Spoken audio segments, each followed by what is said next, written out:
Kita tengok selalu surat ni.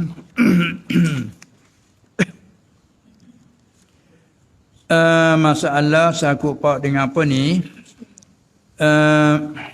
Banyak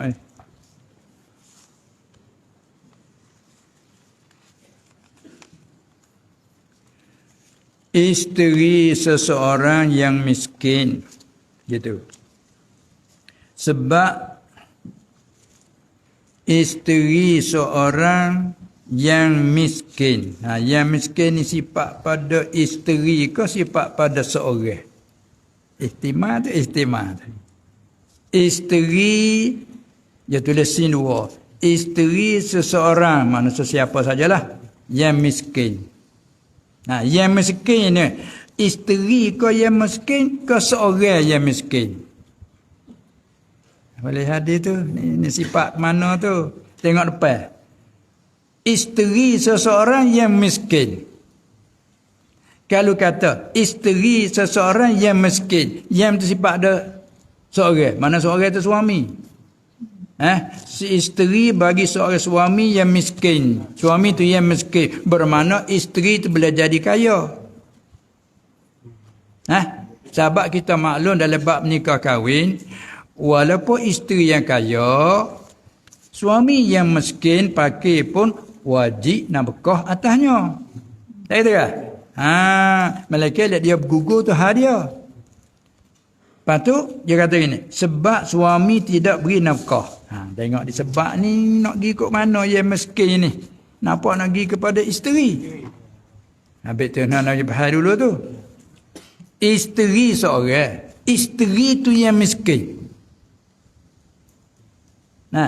Faham mana? Sebab suami tidak beri nafkah. Sebab suami tak beri bekah, isteri miskin. Moga isteri duk jadi kaya dengan nafkah.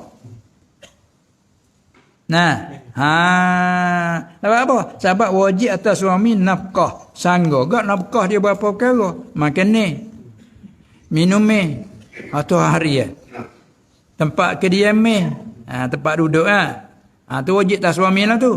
Dan pakaian. Pakaian ni bahasa musim gitu. Hak penting sangatnya makan ni, minum ni.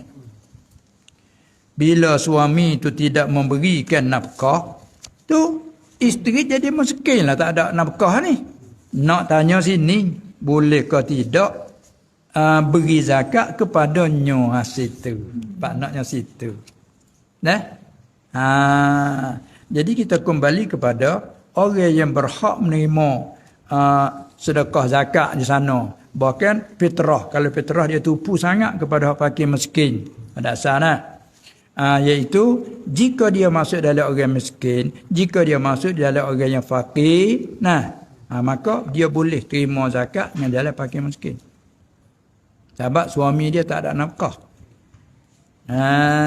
Itu dia. Ada perkara suami dia nafkah, orang panggil perempuan tak tersahur ke panggil fakir miskin. Sebab dia panggil perempuan yang terkaya dengan nafkah. Sebab syarat wajib dah, nafkah dia cukup dah. Itu dia.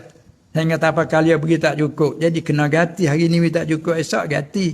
Beri hak esok suku hak hari ni. Hak kemarin beri tak cukup hari ni, hak hari ni lepas tu ganti hak kemarin. Kalau tidak dia terhutang, dia terlekat hutang gitu. Tu asal lagu tu dah. Tapi bila tak kena sini, dia kena tengok lagi tu. Ya kadang-kadang kita ada bergaduh cara nafkah ni. Walau nak boleh kewajib nafkah, syarat nak wajib dia ada sahabat syarat lek nun pula. Bila selama balik nun tu tidak buat menggugurkan nafkah. Jadi kena kecek pergi marilah maknanya mudah-mudah. Cuma nak ambil cara rekahnya, katakanlah balik suami tak memberi nafkah. Tak beri nafkah tu sebab suami tu miskin juga ke, ataupun suami saja suami tak nafkah ke. Tu lain hal lah. Jadi nak tanya masalah isteri ni dia jadi miskin sebab suami tak nafkah dia. Dosa ni suku. Maka nak beri zakat bolehlah atas nama fakir miskin. Dia fakir miskin. Kalau suami nafkah tak boleh sebab dia terkaya dengan nafkah suami. Bila terkaya nafkah suami tak panggil fakir, tak panggil miskin. Gitu. Sabit itulah dalam soalan demo ni barangkali isteri seseorang yang miskin ni berkali sakut pada isteri dia. Ada?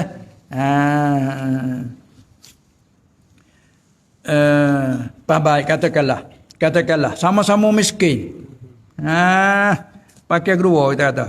Seorang isteri bagi seorang yang miskin, suami pun miskin, isteri pun miskin, kali itu beri kepada suami. Dia boleh menerima jalan miskin. Lepas tu, bila beri dia banyak, wajib tadi nafkah ke isteri. Jadi nafkah. Isteri cukup dengan nafkah pada suami. Selesai suami isteri.